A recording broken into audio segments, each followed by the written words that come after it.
Et bienvenue à tout le monde. Je rappelle, on est lundi que Ananda Francophone a la mission de diffuser les enseignements de Yogananda dans le monde francophone.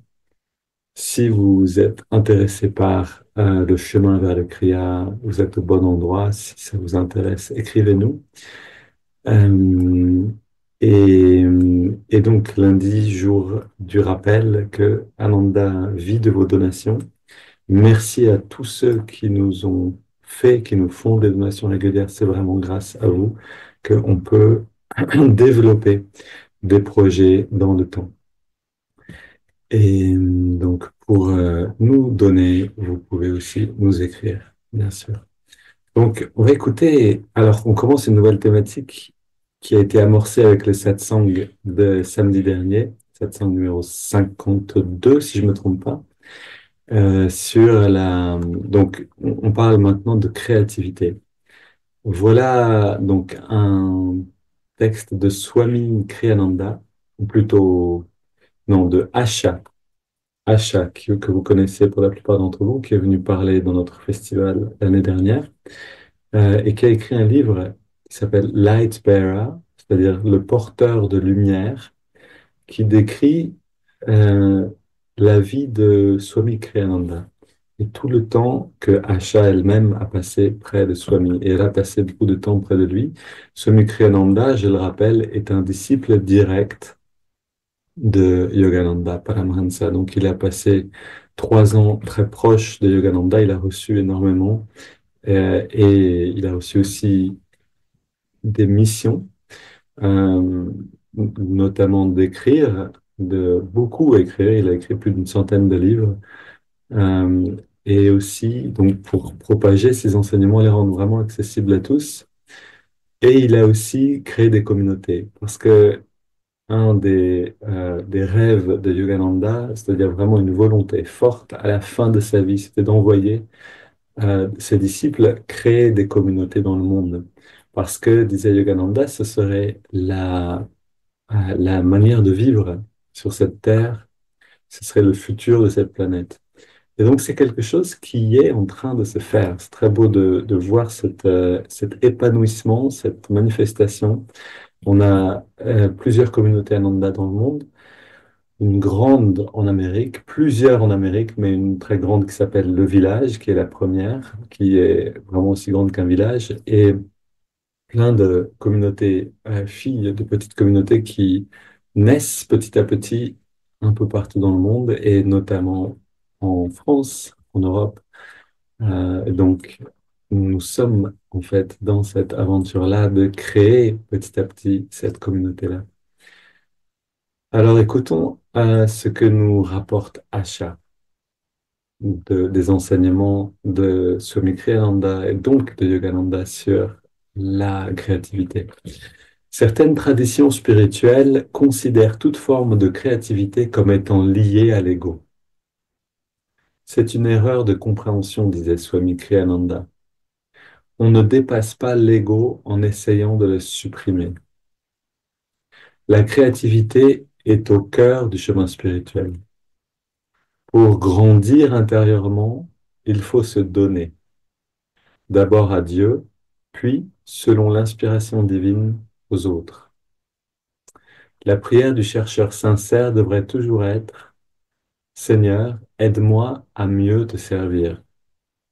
Quand on demande à Dieu d'agir à travers nous, tout devient acte créatif, qu'il s'agisse d'art ou de tâches ordinaires, car l'Esprit divin est toujours nouveau, jamais répétitif, même dans les plus petites choses. Voilà, et j'aime revenir sur le texte, puisqu'il y a beaucoup de belle sagesse à l'intérieur et qu'on peut vraiment comprendre aussi avec certaines images.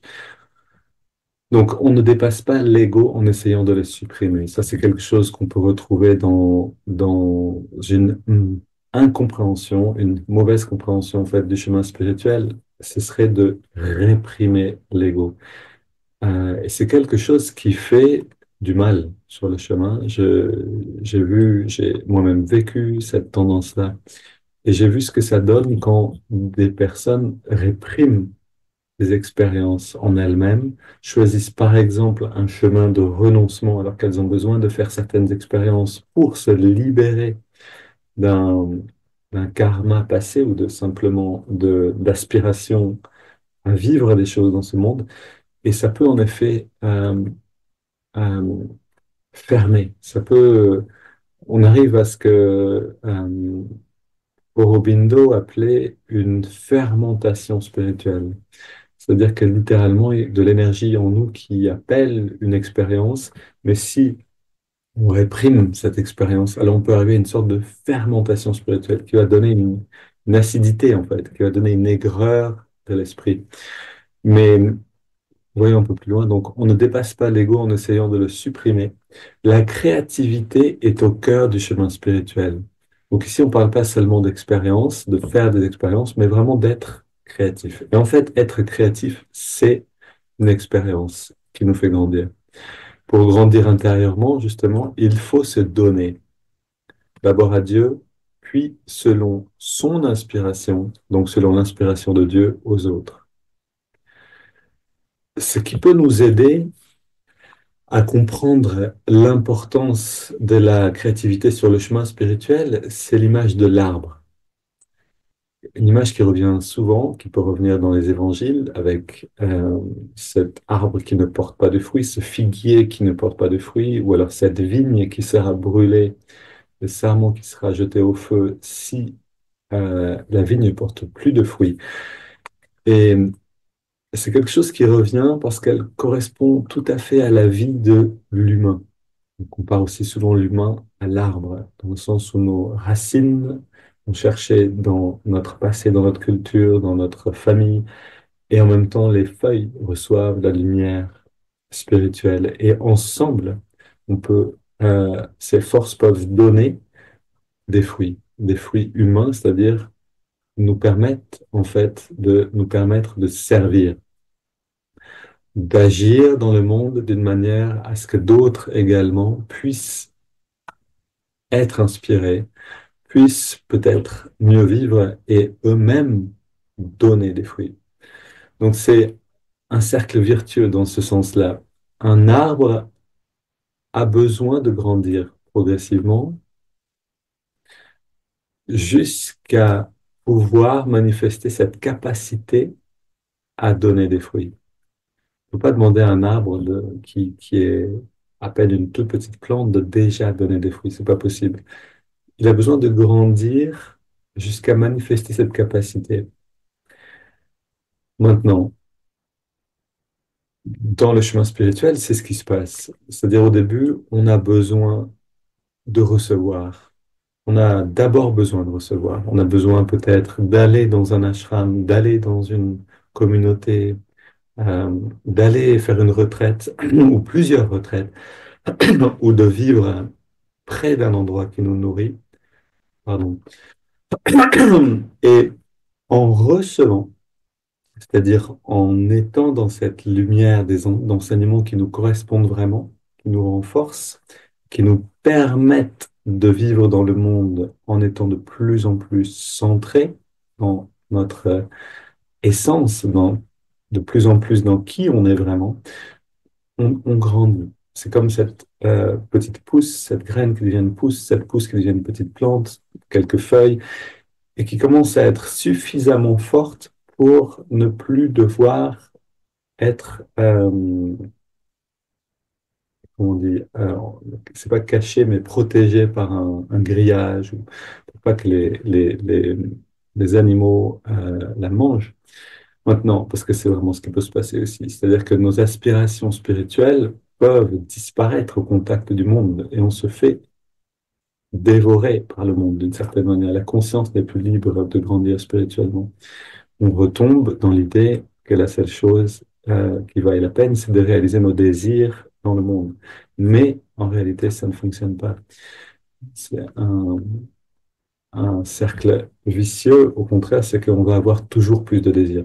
Donc, OK, on est cette petite pousse, on a reçu dans un environnement qui nous protège, qui nous fait du bien, on a grandi un petit peu, on est devenu plus fort. Et là vient le désir de porter des fruits, vient le désir d'aider, mais vient aussi la compréhension que sans aider nous-mêmes, c'est-à-dire sans servir Dieu dans le monde, euh, sans voir que le monde a besoin de notre contribution et agir de cette manière, alors on reste très limité. On est comme cet arbre qui ne va pas jusqu'à porter du fruit. Et une erreur, c'est de croire que ça se passe tout seul. C'est-à-dire de penser quand je serai assez mûr spirituellement, alors j'aurai un projet, alors je ferai des choses, alors je m'impliquerai dans la vie du monde pour aider, etc. Non, on a besoin en fait, même dès le début, c'est-à-dire qu'une petite pousse, une petite graine va devenir vraiment une petite pousse et ensuite une plante qui va devenir un arbre. Parce que déjà, dans son environnement personnel, elle applique ces principes qui vont lui permettre de porter des fruits plus tard, de porter beaucoup de fruits plus tard. Le simple, euh, la première étape pour aller dans cette direction-là, c'est d'apprendre à vivre selon les principes de la réalisation du soi, c'est-à-dire les principes en fait qui sont communs à tout cheminement spirituel, au-delà d'une religion quelconque. Si on veut pouvoir avoir quelque chose à donner à l'extérieur, on a besoin de vivre proprement, purement, c'est-à-dire de toujours être dans un environnement de plus en plus lumineux. Et ça va passer par faire le ménage, bien sûr, garder un environnement élevant spirituellement. Ça va passer par toutes ces choses, par apprendre à se nourrir aussi d'une manière qui élève la conscience, à se nourrir avec la nourriture physique, mais aussi avec un environnement qui nous porte. Et, et petit à petit, on se rend compte que ce qu'on vit, et c'est vraiment le chemin que Janavi et moi, on a parcouru, c'est-à-dire qu'il y a un moment où on a vu, waouh, mais en fait, vivre dans cette qualité à deux, c'est génial. Pourquoi ne pas partager ça avec d'autres? Donc, on a commencé, par exemple, à organiser des réunions de prière chez des amis, où on a commencé à organiser des marches en silence pour montrer qu'on peut aussi passer du temps en silence et que ça peut être merveilleux, en fait, bien plus unifiant que. Et petit à petit, ces méditations guidées, et petit à petit, satsang, euh, et une communauté qui se retrouve maintenant physiquement et qui a ce désir aussi d'avoir un endroit réel. Donc, c'est juste un exemple vécu, mais c'est pour dire que les choses commencent vraiment là où on est. Et les choses, pour nous, ont commencé avec euh, les tâches du ménage. C'est-à-dire, comment est-ce qu'on se partage le ménage qui doit être fait dans la maison pour que la maison devienne un endroit qui soit constamment inspirant. Comment on fait pour ces choses de base? Et à partir de là, on a vu, mais en fait, on se sent bien. Le, on va travailler aussi à la communication. C'est un aspect très important de vivre à deux, de vivre tout court, en fait. Hein. On est toujours à plusieurs, que ce soit qu'on habite seul ou pas. Comment communiquer d'une manière à ce que ça soit inspirant et élevant aussi. Et ensuite, bien sûr, naturellement, ça va déborder vers le monde. Donc, comment entrer dans ce processus créatif qui va nous permettre de grandir à notre plein potentiel en commençant toujours là où on est maintenant. Ça, c'est vraiment une loi du yoga, de tout ce cheminement de grandir simplement. On commence là où on est maintenant. Est-ce que je peux améliorer l'environnement de la maison, la relation avec mon conjoint, avec mon épouse, avec mon mari? Est-ce que je peux commencer à cet endroit-là? Est-ce que je peux faire la paix avec la famille? Est-ce que je peux écrire un mail que je dois écrire à des amis, à un ami que je n'ai pas écrit depuis longtemps, mais que je sens devoir le faire? Toutes ces choses vont nous permettre petit à petit de développer la volonté et la capacité à donner de plus en plus. Prenons maintenant le temps de rentrer à l'intérieur, puisque c'est la première chose, bien sûr. On prend une grande inspiration, on redresse le dos, on expire en détendant tous les muscles. On ressent quelques instants.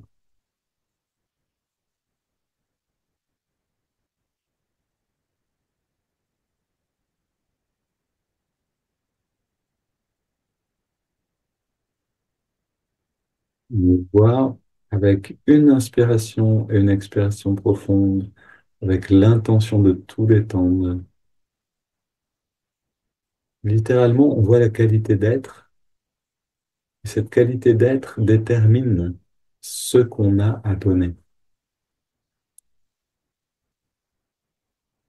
Si on sent un bien-être et une inspiration, une joie pétillante à l'intérieur, alors on est déjà prêt pour donner vers l'extérieur. Si on ne sent pas encore ces choses, on a besoin de nourrir la détente, la clarté de la conscience, le bien-être dans la maison, les relations positives avec nos proches. On peut maintenant, on entrelace les doigts au niveau de la poitrine. Quand on inspire, expire les mains vers l'avant, on arrondit bien le dos. Inspire, on étire vers le ciel. Expire, on se penche vers la gauche pour étirer le côté droit. Inspire au centre. Expire, on se penche vers la droite pour étirer le côté gauche. Là, on est vraiment dans ces idées de base de nettoyer l'intérieur. On inspire, on étire vers le ciel.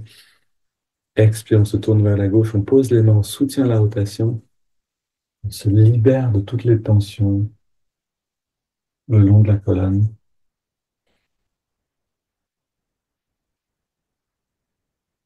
Et on revient au centre. Inspire, on étire vers le ciel. Expire, on se tourne vers la droite. On pose à nouveau. On soutient.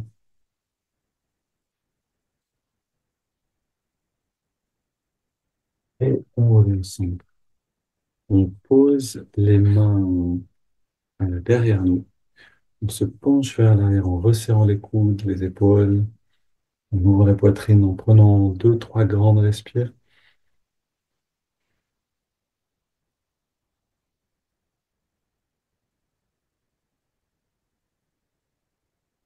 Et on revient au centre.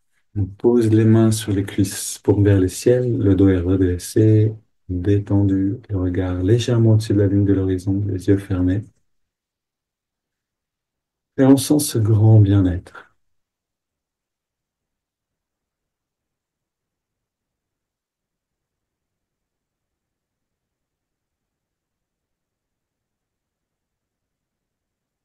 Ce bien-être va grandir si on peut pratiquer chaque jour et en plus appliquer les principes d'une vie inspirante, élevante. Alors ce bien-être va devenir tellement profond, fort, intense que naturellement, on va porter des fruits, on va déborder ce bien-être vers le monde. Maintenant, on inspire une douzaine de fois, on respire une douzaine de fois, on inspire par le nez, on expire par la bouche sur toute l'amplitude des poumons.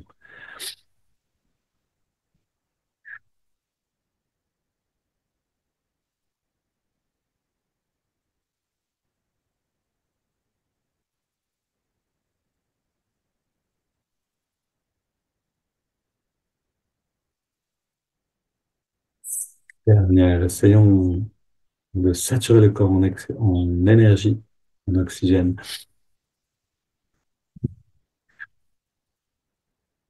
La dernière.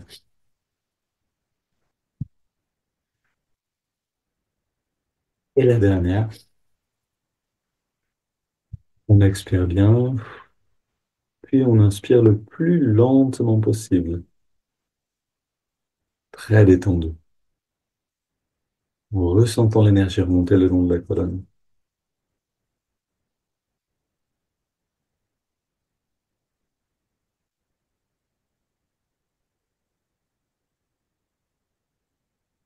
On inspire très lentement.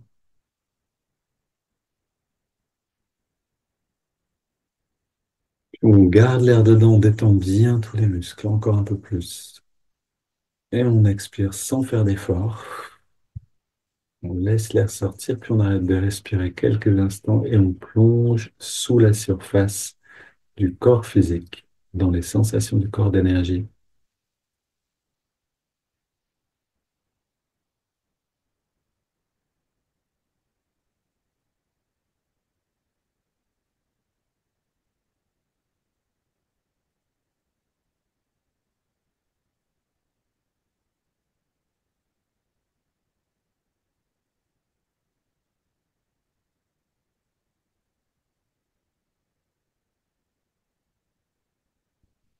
Faire lentement, un peu plus rapidement quand même que juste avant.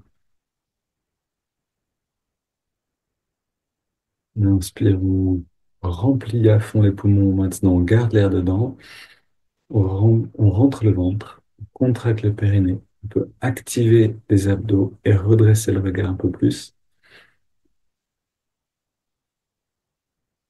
On relâche tout. On expire naturellement et on laisse le corps respirer de lui-même.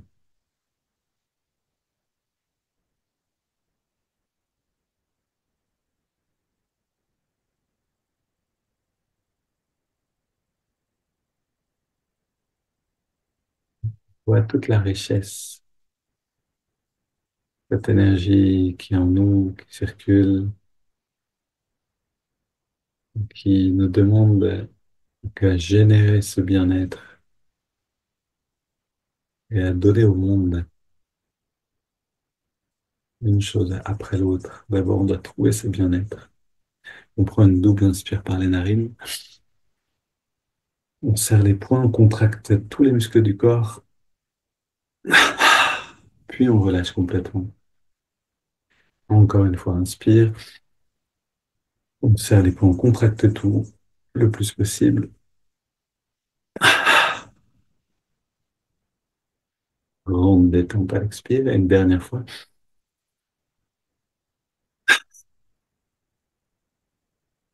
Et on sent l'augmentation du bien-être. Les techniques en soi n'ont pas d'importance. Ce qui importe, c'est l'effet de ces techniques.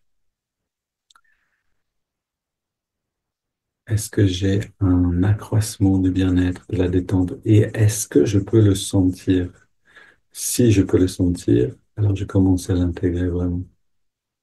Maintenant, on inspire lentement, c'est-à-dire sur 5 par les narines, en ressentant l'énergie remonter tout le long de la colonne. C'est parti.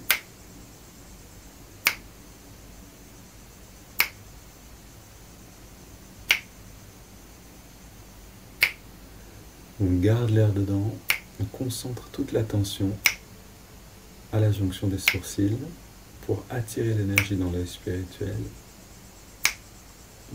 Puis on expire sur le même rythme, ressentant un rayonnement de conscience, de bien-être à travers le corps qui part de là-haut. Et à nouveau, on inspire lentement.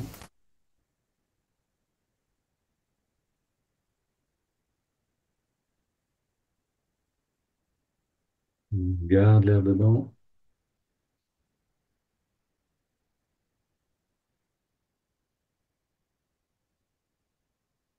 Expire.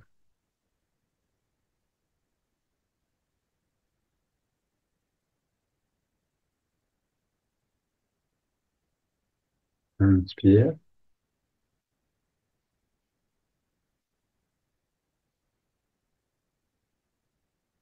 On retient le souffle.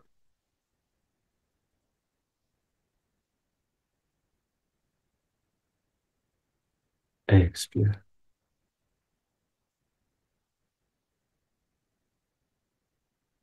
On voit le changement de perception au fur et à mesure. Un dernier cycle, inspire.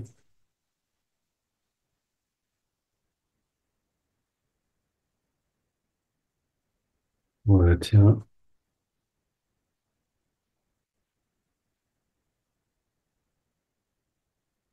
Expire.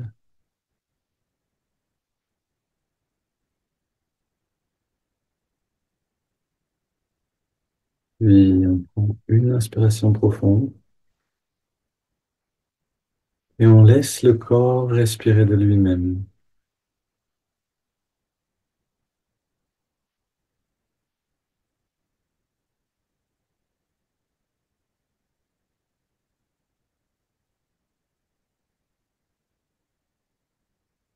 Dans ce calme, dans cette richesse intérieure, on amène l'attention dans les narines.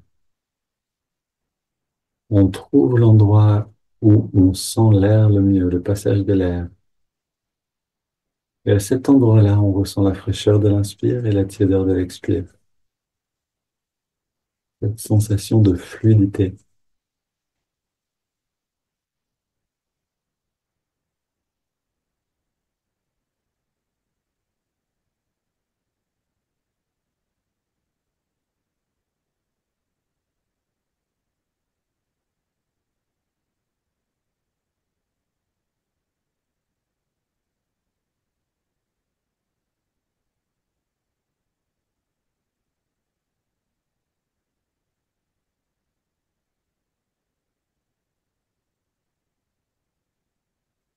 Par la volonté, on transforme cette simple sensation en une expérience délicieuse, comme un nectar, une nourriture.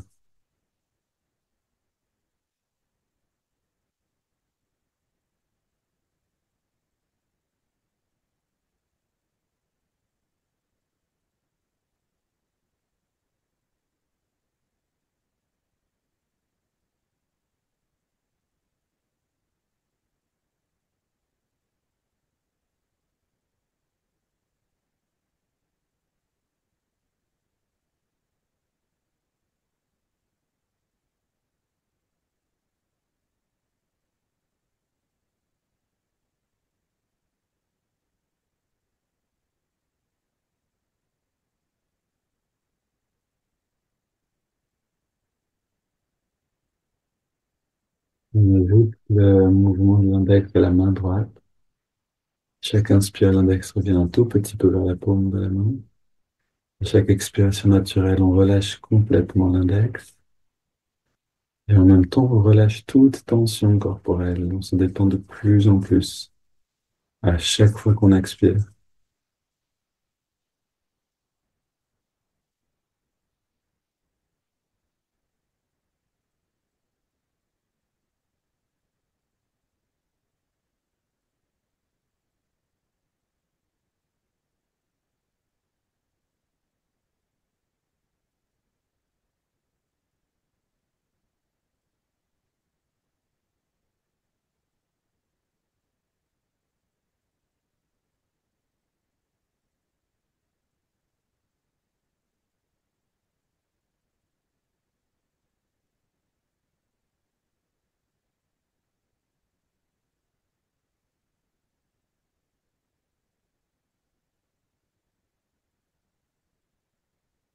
Fraîcheur sur l'inspire, tiédeur sur l'expire, détente totale.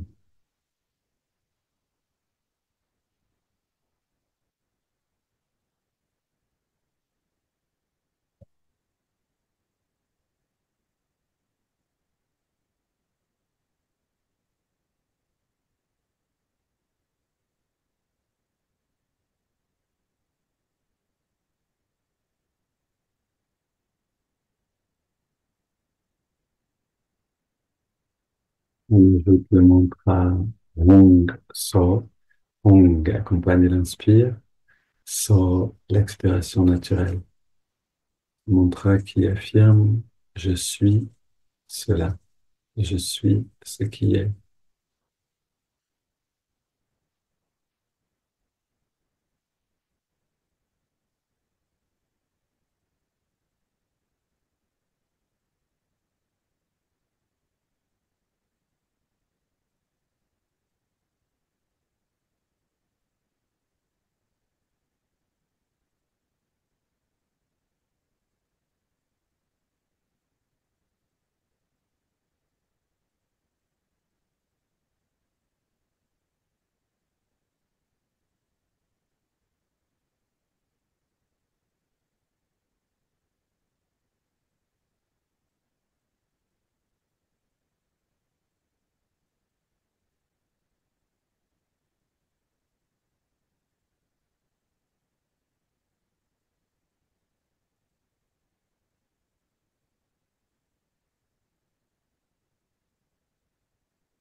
d'améliorer l'expérience, cette phase de concentration, en savourant de mieux en mieux le souffle, en détendant de plus en plus le corps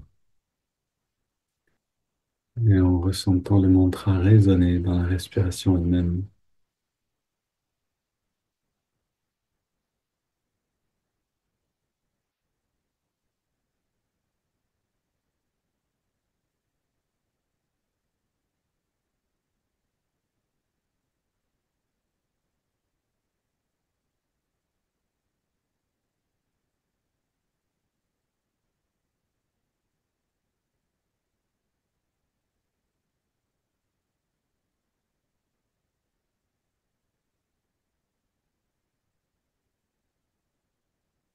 Ça va me permettre d'aller loin en peu de temps dans cette méthode.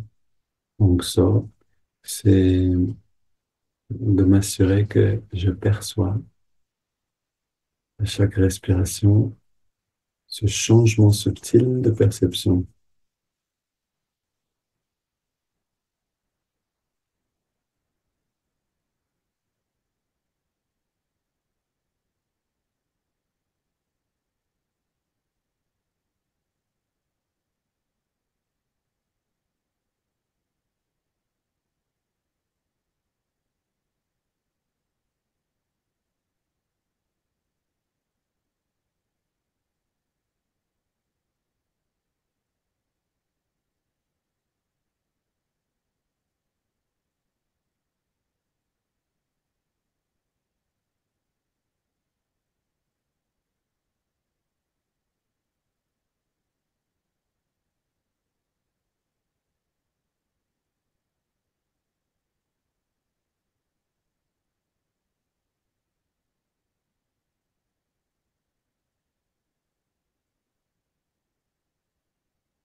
Une dernière minute au milieu de notre attention.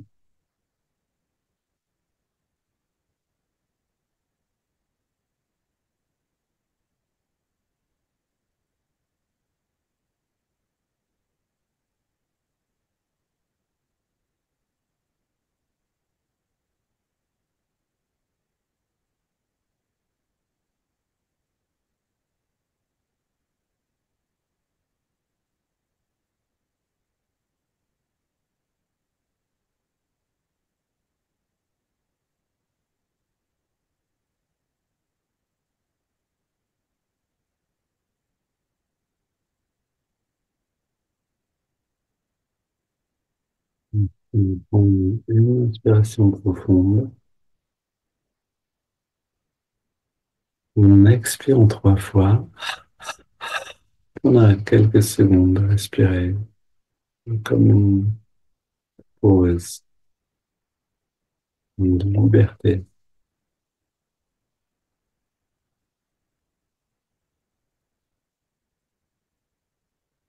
On laisse le corps respirer de lui-même et on abandonne les techniques de concentration.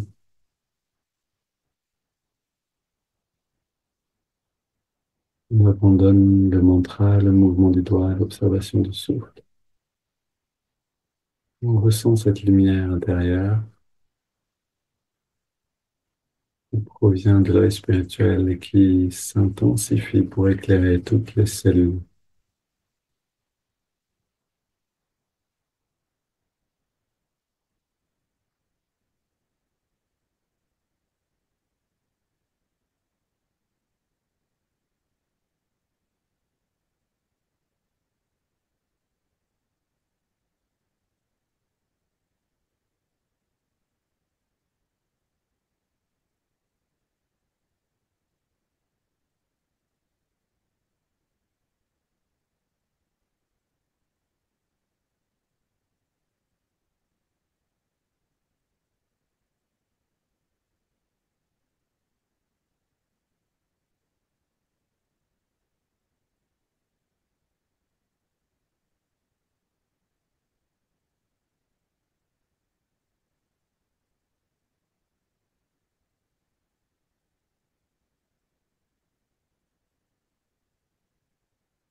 On ressent cette lumière une fois qu'elle nous a nourris entièrement, qui rayonne dans le monde comme une sphère lumineuse qui grandit dans toutes les directions à la fois.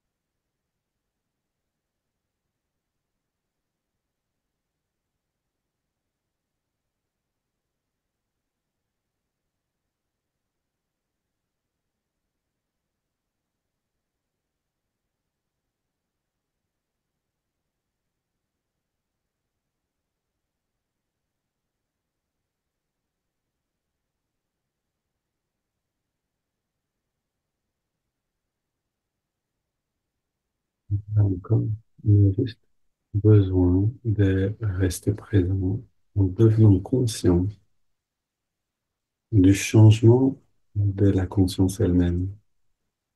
Ça se fait en voyant des changements de perception du corps, l'augmentation du bien-être, perception de l'environnement. Restons dans cet état d'expansion aussi longtemps qu'il est présent naturellement. Une belle journée à tous et à midi pour ceux qui veulent